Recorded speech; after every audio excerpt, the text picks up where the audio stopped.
Hi, welcome to marysnewevangelization.com. My name is Tom. Today we're going to talk about the connection between abortion, contraception, and the immigrant crisis.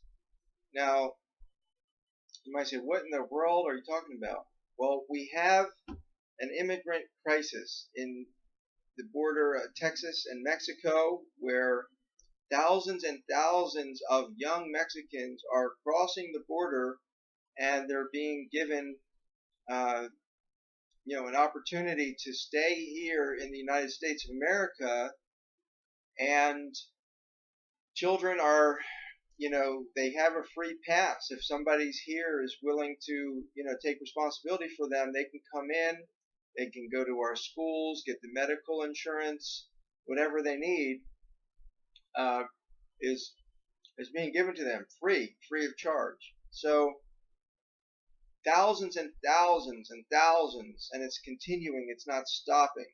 And a lot of them cannot speak English, so the schools have to have, people, bilingual people in there. The reports are saying that there's lice, abundance of lice all over these people. They need medical attention. And then the country is divided on it. Tons of people are not interested in having more people come into this country. Economically, we're having a hard time as it is, and more people are looked at as a threat, I guess. Um, so see, but really, you can take this right back to artificial contraception and abortion. Now, when I say artificial contraception, what I mean is the mentality that exists in this country that we don't really want that many children around.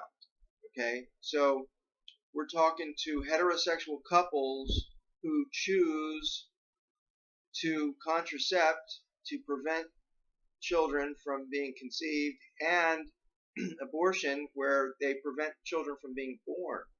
So we have a crisis in our country of staggering numbers of babies that are aborted every year since 1973. The numbers are just incredible.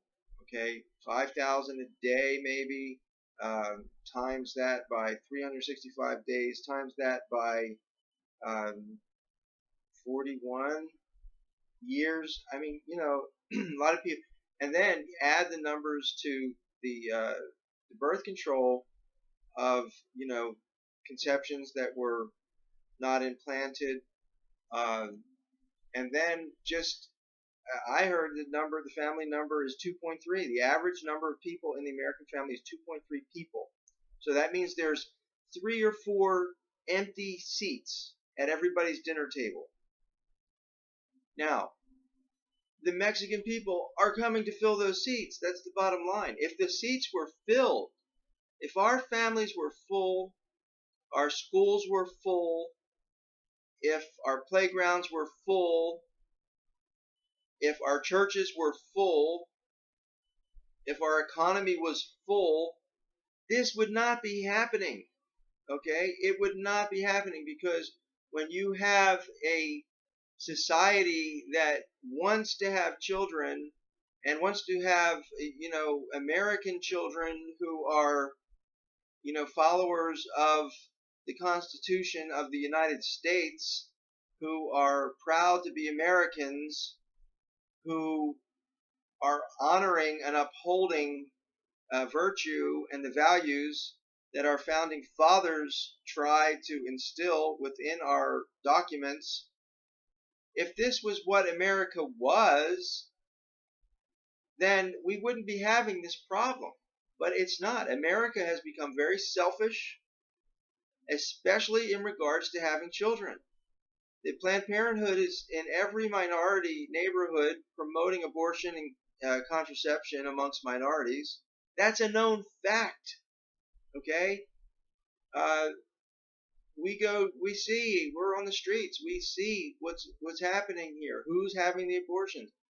and who's getting the contraception. Okay, the majority of it are, minorities and the abortions. And then, the contraception is across the board.